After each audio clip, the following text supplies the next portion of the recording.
If you like going on bubble safari or plowing a field in Farmville, you already know you're very well acquainted with Zynga.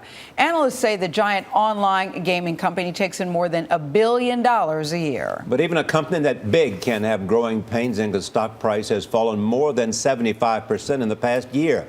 Founder and CEO Mark Pincus joins us now. Welcome. Thanks. It's good to be with you guys. Let's just start with the obvious. What's happened to the stock price? Okay, beyond the obvious. Yeah. What's happened is you have to step back and realize that social gaming as an industry and even the internet is going through a tectonic shift to mobile. Right. So the bigger story of 2012 is that we're seeing consumers change their habits towards a mobile lifestyle at an unbelievable rate. And we as an industry are moving quickly to get ahead of that. And with some of our games like Words with Friends and Draw Something, Gayle knows. Yes, I know Words with Friends. Those games are already very popular on mobile, but the rest of our portfolio of games are not yet on mobile. And we as a company are moving quickly to serve that audience. And how will you define the ongoing relationship with Facebook? I heard you say, are we still BFFs? We are still BFFs. No, I was wondering, Mark, if it's a situation of, yes, we were dating and we were getting along very well, but now I need to separate, I need some space. Because it's been reporting that you are pulling away from Facebook. True or not so true? It's not true. It's what's really going on. Facebook has been an amazing accelerator of growth for social gaming and for our company, and really bringing gaming to a huge mass market on the web. But as I said, that the future is really on mobile and phones and tablets. And for us, this is really about making the social available, the social opportunities for our players, anything they want. And Facebook is the #1 way that our players are social and connect on mobile. But there's a lot of other ways that they want to be social, and we just wanted to give our players every possible way to connect with each other. You know what's fascinating to me is that women are huge gamers. They are. Do they play differently? Number one, what do you think is so attractive about your games for women? And do we play differently than men? Yes. The fundamental idea behind our company and social gaming was I wanted to let people get back to this idea of sitting around a table and playing games with the people in your life, your friends and your family. And for so many people, being social isn't just head-to-head competition, which is more a male experience. Yes. For a lot of women and kids and other people, it's about collaborating and connecting and socializing. And so many of our games, even games like Words with Friends, really are more about giving you a way to collaborate and play with people than play against people. And we really want to make them accessible and not intimidating for women especially. Beyond mobile, what's the future of games?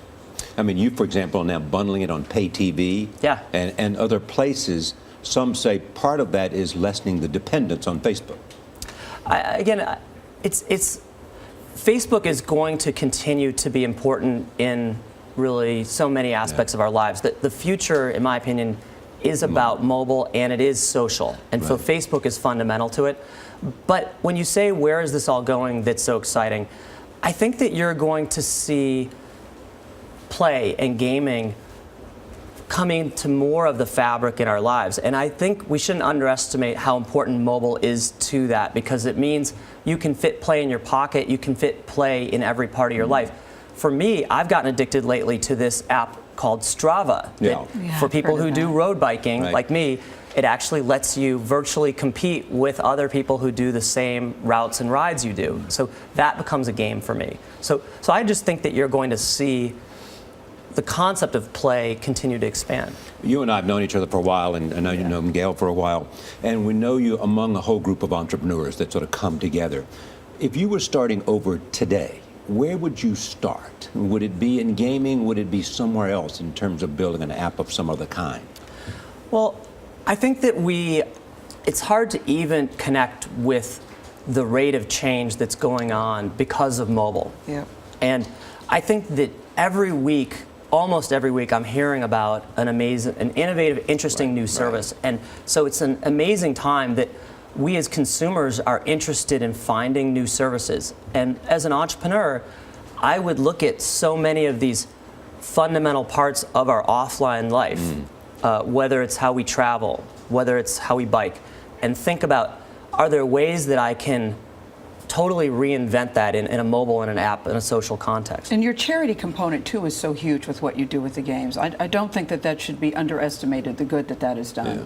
Well, we're so excited about what we've done with social virtual goods. And this holiday, we've launched a Toys for Tots program. Our players, more than 1 million players, have donated to causes that they care about through our games. And with Toys for Tots, we've already in the first 3 days seen 27,000 players contribute $300,000, and that's going to give toys for 11,000 kids this holiday. Well, some people say things look dicey for Zynga, but you look very satisfied and very comfortable where you're sitting, Mark Pincus. Well, I think do. what really matters for any entrepreneur is, do you believe in the vision of the company? And for us, we only see more people playing games and being social today than when we started 6+ years ago. So I'm really excited about what we can bring out next quarter and next year. All right, Mark Pincus. Good to see you always. Thanks for having me.